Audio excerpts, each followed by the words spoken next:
না আমি গণতান্ত্ৰিক আন্দোলন এৰি দিয়া নাই চক আমি এবাৰ কা যেতিয়া জাপি দিছিল তেতিয়া আমি প্ৰথম দিনটোতে আমি দিল্লীৰ পৰা ঘোষণা কৰিছিলো যে এবাৰ আন্দোলনো হ'ব ল'ৰা ছোৱালীয়ে পঢ়া শুনা কৰিব কাৰণ অসম আন্দোলনৰ সময়ত আমি এটা বহুমূলীয়া শিক্ষাৰ বছৰ হেৰুৱাইছিলো আন্দোলনটোৰ কাৰণে জাতিটোৰ কাৰণে এবাৰ কিন্তু আমি সিদ্ধান্ত লৈছিলো যে ল'ৰা ছোৱালীয়ে পঢ়া শুনা কৰিব আন্দোলনো কৰিব আৰু সেই কাৰণে মন ৰাখিব কা আন্দোলন চলি থকাৰ সময়ত যেতিয়া পৰীক্ষা আহিল আমি কিন্তু পৰীক্ষা হ'ব দিছো সেই সময়ত অলপ আন্দোলনৰ কাৰ্যসূচী অলপ সীমিত হৈছিল তাৰপিছত কোভিড আহি গ'ল আৰু সীমিত হ'ল কা আন্দোলন আমি গণতান্ত্ৰিক আন্দোলন এৰি দিয়াৰ প্ৰশ্নই নাহে খালি এইবাৰ এটা কথা মনত ৰাখিব যে আমি সদৌসম ছাত্ৰ সন্থা ইয়াত ৩০টা জনগোষ্ঠীয় সংগঠন অসমতো আমি একেলগে আছো কিন্তু আমি এইবাৰ ৭খন ৰাজ্যক আমি একত্ৰিত কৰিছো এইবাৰ আন্দোলনটো ৭খন ৰাজ্য জড়িত আছিল আৰু আমি পোনপটীয়া কা আহিলে নহ'ব এই যেতিয়া আমাৰ ওপৰত ৰুলছ যেতিয়া জাপি দিয়া হৈছিল তেতিয়াৰ পৰা আন্দোলন কৰা হৈছিল তেতিয়া আকৌ ছাত্ৰ সন্থাৰ সদস্যসকলে আন্দোলন কৰে তেতিয়া মানুহৰ তেতিয়া কিনো বস্তুটো জনা হোৱা নাছিল সেই আন্দোলন কৰি এই কেব হ'ল কেবৰ সময়ত উত্তৰ পূৰ্বাঞ্চল ছাত্ৰ সংগঠন একেলগে উত্তৰ পূৰ্বাঞ্চল বন্ধ দিলে প্ৰথমবাৰৰ কাৰণে নৰ্থ ইষ্ট বন্ধ তাৰপিছত কাৰ সময়টো নৰ্থ ইষ্ট বন্ধ এতিয়া এটা কথা মনত ৰাখিব আমি কৌশলগতভাৱে এইটো নৰ্থ ইষ্ট কেন্দ্ৰিক মুভমেণ্ট হিচাপে নিব লাগিব কাৰণ ভাৰতবৰ্ষ ভাৰ্চেছ নৰ্থ ইষ্ট এই কা বিষয়টো লৈ কা লৈ উত্তৰ ভাৰতবৰ্ষৰ বিভিন্ন ঠাইৰ আন্দোলন হৈছে তেওঁলোকৰ পাৰ্সপেক্টিভটো বেলেগ তেওঁলোকৰ দৃষ্টিভংগী বেলেগ তেওঁলোকে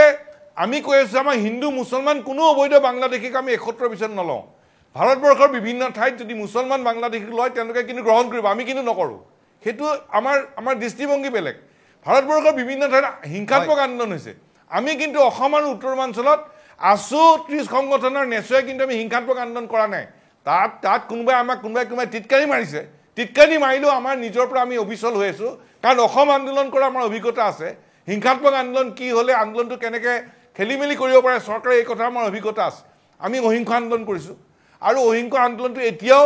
নৰ্থ ইষ্ট কেন্দ্ৰিক আছুৱে অসম কেন্দ্ৰিক আৰু নেচয়ে নৰ্থ ইষ্ট কেন্দ্ৰিক সেই কৌশলেৰে আমি গণতান্ত্ৰিক আন্দোলন আমি সময়ে কৰি আছো চৰকাৰৰ ওপৰত হেঁচা দিবলৈ আৰু আইনগত যুঁজু চলি আছে এতিয়া মই আপোনাক এটা কথা কওঁ আমি তিনিটা প্ৰশ্ন চৰকাৰলৈ আমি ৰাখি আছো প্ৰশ্নবিলাকৰ উত্তৰ কিন্তু দিয়া নাই মই আজি আপোনাৰ এই আলোচনাৰ জৰিয়তে সুবিধা ল'ম প্ৰশ্নকেইটা উত্থাপন কৰিবলৈ প্ৰথম প্ৰশ্ন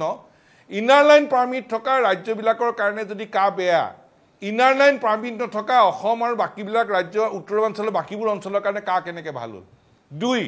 ষষ্ঠ অনুসূচীৰ এলেকাবিলাকৰ কাৰণে কা যদি বেয়া ষষ্ঠ অনুসূচী নথকা অসম আৰু উত্তৰ পূৰ্বাঞ্চলৰ বাকীবোৰ ঠাইৰ কাৰণে কা কেনেকৈ বেয়া হ'ল কা কেনেকৈ ভাল হ'ল ৩ নম্বৰ প্ৰশ্ন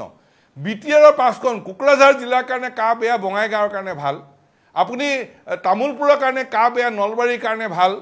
আপুনি উদালগুৰিৰ কাৰণে কা বেয়া কিন্তু শোণিতপুৰ ধেমাজি লখিমপুৰৰ কাৰণে কা ভাল কাৰ্বি আংলং পশ্চিম কাৰ্বি আংলং ডিমা হাছাওৰ কাৰণে কা বেয়া কিন্তু নগাঁও মৰিগাঁও শিৱসাগৰ যোৰহাট গোলাঘাট তিনিচুকীয়া আৰু ডিব্ৰুগড়ৰ কাৰণে কা কেনেকৈ ভাল হ'ল এই প্ৰশ্নৰ উত্তৰ কিন্তু চৰকাৰে দিব পৰা নাই বাংলাদেশৰ যি ধৰণৰ পৰিস্থিতি হৈছে আমি জানো কা মানে ২৪লৈ যোৱাৰ দৰে পৰিৱেশ আহি যাব পাৰে নেকি ভয় আছে নেকি নাই এইখন চৰকাৰে যিকোনো কাম কৰিব পাৰে ৮৫ দিল্লীৰ চৰকাৰে কৈছে ৭১ চনৰ আগত অহাবোৰ থাকিব ৭১ চনৰ পিছত অহা হিন্দু মুছলমান চব বহিষ্কাৰ কৰিব চুক্তিত প্ৰতিশ্ৰুতি দিছে হঠাৎ আকৌ এতিয়া ১৯ চনত ক'লে যে নহয় ২০১৪ চনলৈকে অহাবিলাকক তোমালোকে ৰাখিব লাগিব অন্যায় নাৰাখোঁ আমি এতিয়া এইখন চৰকাৰে যিকোনো কাম কৰিব পাৰে ২৪লৈও যাব পাৰে সেইকাৰণে আমি প্ৰধানমন্ত্ৰী আৰু গৃহমন্ত্ৰীক নেচৰ ফালৰ পৰা এতিয়া আমি দাবী জনাই থৈছোঁ যে এজনো বাংলাদেশী যাতে উত্তৰ পূৰ্বাঞ্চলত প্ৰৱেশ কৰিব নোৱাৰে এজনো অতিৰিক্ত বাংলাদেশী যাতে অসম আৰু উত্তৰ পূৰ্বাঞ্চলত আশ্ৰয় আৰু সংস্থাপন নিদিয়ে ৩ বাংলাদেশ সীমান্তত যাতে চিল কৰে মই আপোনাক আৰু এটা কথা পুনৰ মই দোহাৰিম